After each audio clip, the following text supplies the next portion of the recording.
Karlsruhe, Germany, July 1909.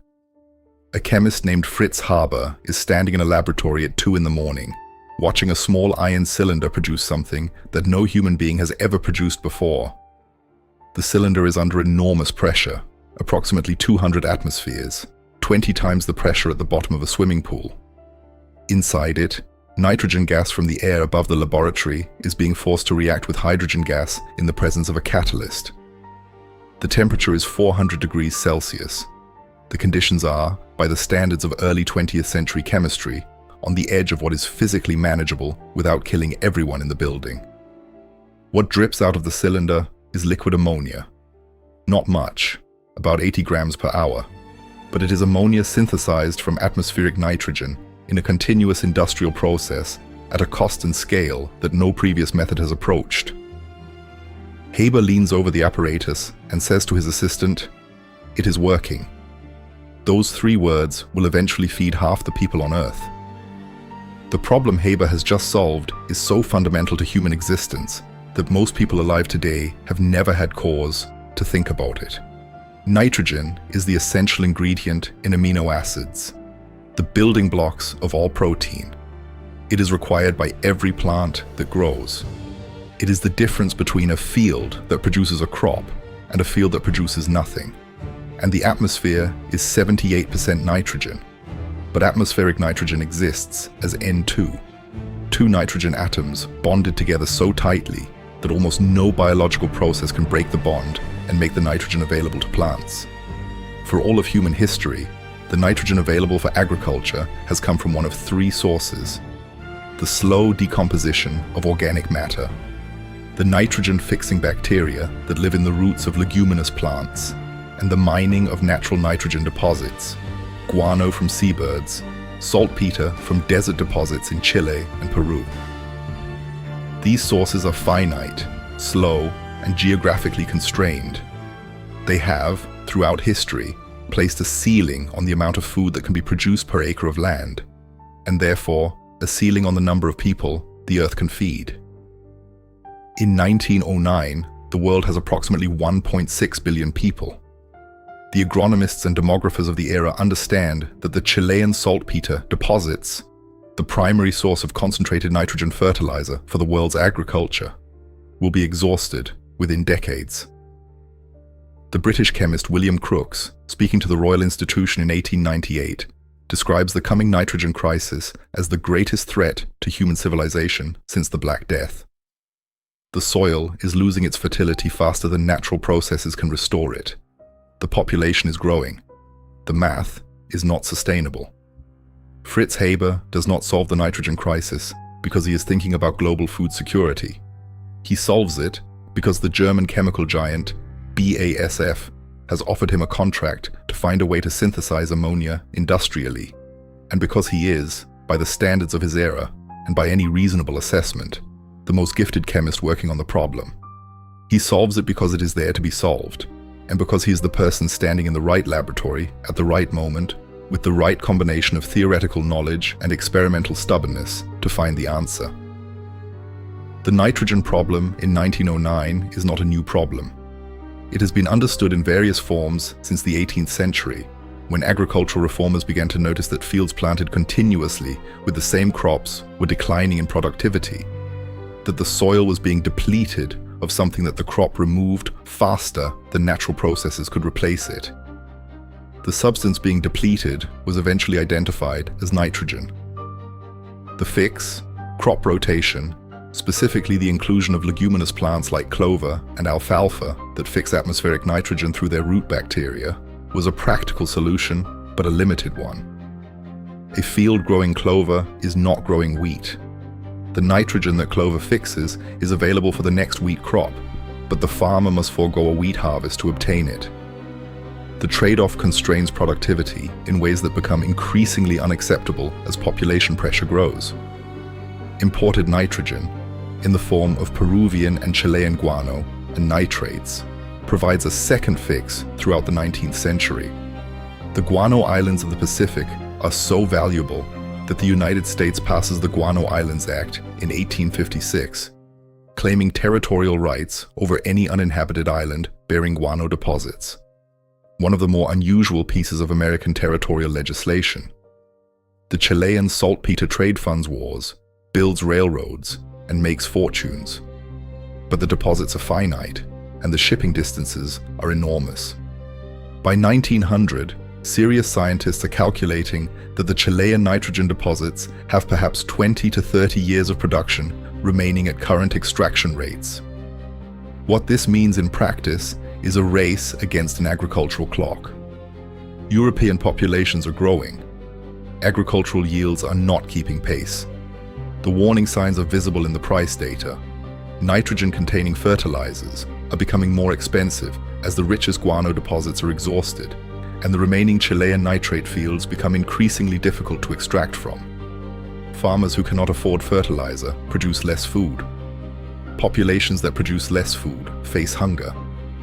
The Malthusian mathematics that economists had been arguing about for a century are becoming, for the first time, genuinely threatening rather than theoretically alarming. The third possibility, fixing atmospheric nitrogen synthetically, breaking the N2 bond through chemistry and producing a nitrogen compound that plants can use, has been pursued by chemists across Europe and America for decades. The theoretical possibility is understood.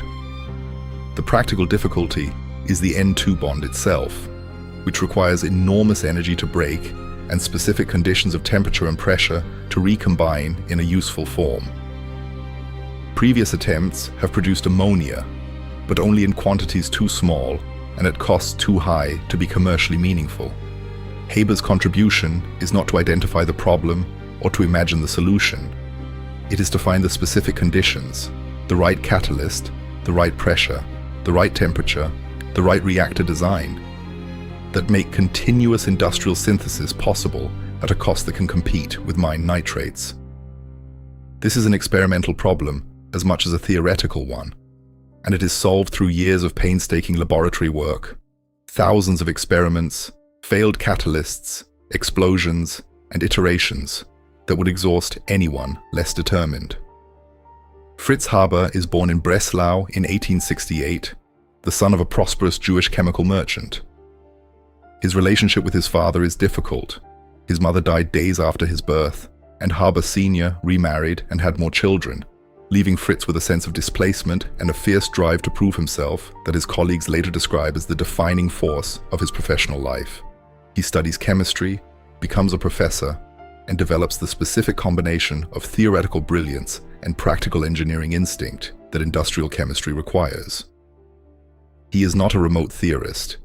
He is a man who builds apparatus, who runs experiments, who sits in the laboratory at 2 in the morning, watching iron cylinders produce liquid ammonia drop by drop. He is also a man of intense patriotism, a German Jew of the Wilhelmina era who believes passionately in German civilization and whose personal identity is inseparable from his identification with the nation that employs him. This identification will eventually destroy him. But in 1909, as he watches the ammonia drip from his synthesis apparatus at the University of Karlsruhe, the catastrophe is still years away. He contacts BASF. The industrial giant, based in Ludwigshafen, has the capital and the engineering capacity to scale what Haber has demonstrated in his laboratory to an industrial plant. The man BASF assigns to the project is Haber-Bosch, a chemical engineer of extraordinary practical genius who spends the next 5 years solving every engineering problem between Haber's laboratory prototype and a full-scale industrial synthesis plant. The problems are substantial. The high-pressure vessels required for the process do not exist in commercial quantities. The catalysts degrade in industrial conditions. The thermodynamics of continuous operation at 200 atmospheres in a plant housing hundreds of workers present hazards that have no precedent in chemical engineering. Bosch's specific contribution is often underappreciated in the popular account of the discovery, which tends to center on Haber's laboratory breakthrough. But Haber's laboratory result is 80 grams of ammonia per hour. Bosch's engineering achievement is 36,000 tons of nitrogen fertilizer per year. The distance between those two numbers is the distance between a scientific discovery and a civilization-changing technology. and Bosch crosses it through engineering work that is as intellectually demanding as anything Haber does in the laboratory. He invents the steel pressure vessels that make the process industrially safe. He develops the catalyst production process that makes continuous operation economically viable. He builds an entire industrial infrastructure from first principles, drawing on disciplines, metallurgy, thermodynamics, chemical engineering, that must be advanced simultaneously to make the plant function. The partnership between Haber and Bosch is the model for how transformative technologies are actually built. A theoretical breakthrough by a scientist, followed by a decade of engineering work by someone whose contribution is less visible but equally essential. Both men win the Nobel Prize, Haber in 1918, Bosch in 1931. Both have careers that end in tragedy. Both leave behind a process that will feed half the people alive today and fuel half the wars of the 20th century. By 1913, the first full-scale Haber-Bosch ammonia synthesis plant opens at Oppau in Germany. By 1914, it is producing 36,000 tons of nitrogen fertilizer per year. The process works. The nitrogen problem, the constraint that has governed agricultural productivity since the first farmer turned the first field, has been broken. The Haber-Bosch process, at its core, takes nitrogen from the air, free, unlimited, everywhere, and combines it with hydrogen to produce ammonia. The ammonia is then processed into ammonium nitrate, or urea, which are spread on fields and absorbed by plants. The nitrogen that was locked in the atmosphere, unavailable to agriculture for all of human history, becomes available to every field within range of a fertilizer plant and a transport network. The effect on agricultural productivity is not incremental, it is transformational. A wheat field fertilized with Haber-Bosch ammonia yields 2, 3, sometimes 4 times what the same field yields without it. The land area required to feed a given population shrinks dramatically. The ceiling that the nitrogen constraint has placed on human population growth is removed. The numbers tell the story directly. In 1909, the world population is approximately 1.6 billion. In 2024, it is approximately 8 billion. The Earth's agricultural land area has not expanded by a factor of 5. The yield per acre has. Nitrogen fertilizer, primarily produced through the Haber-Bosch process, is the single largest contributor to that yield increase. Demographers and agronomists who have studied the relationship between nitrogen fertilizer production and global population estimate that between 40 and 50% of the nitrogen in the human body today passed through a Haber-Bosch synthesis plant at some point in the food chain. Approximately half of humanity alive today exists because of what Fritz Haber built in his laboratory at 2 in the morning in July 1909. This is not a metaphor. It is a calculation based on agricultural yields, population data, and the specific contribution of synthetic nitrogen to global food production. The number is contested at the margins, but robust at its core. Without the Haber-Bosch process, the Earth's agricultural system cannot sustainably support a human population much above 3 to 4 billion at current consumption levels. The 4 to 5 billion people beyond that threshold exist because a German chemist solved a chemistry problem. The Haber-Bosch process does not only produce fertilizer. Ammonia is also the precursor to nitric acid, and nitric acid is the precursor to explosives. The same chemistry that synthesizes nitrogen for crops synthesizes the nitrogen compounds that fill artillery shells. In 1914, Germany goes to war. The British naval blockade immediately cuts off Germany's access to Chilean saltpeter, the primary source of nitrogen for both fertilizer and explosives. Without Haber-Bosch, this would have been catastrophic for Germany's war effort within months. German artillery would have run out of shells. The war on the Western Front, which depends on industrial-scale artillery bombardment, would have ended not through military victory or negotiation, but through German ammunition exhaustion. The Haber-Bosch process prevents this. The nitrogen synthesis plants that were producing fertilizer in 1913 are redirected to producing explosives precursors in 1914. Germany fights the entire First World War, 4 years of industrial slaughter, with nitrogen that comes from the same process that feeds the world. The 8 million soldiers who die on the Western Front between 1914 and 1918 die, in significant part, in battles sustained by Fritz Haber's chemistry. Haber himself does not merely provide the infrastructure for the war. He actively directs the development of chemical weapons, specifically chlorine gas, first deployed at the Second Battle of Ypres in April 1915. The cloud of chlorine gas that kills thousands of French and Algerian soldiers at Ypres is organized by Haber personally. He is present at the deployment. He considers the use of gas a legitimate military tactic that will shorten the war by forcing a rapid decision. It does not shorten the war. It prolongs it by producing countermeasures that make the Western Front even more intractable.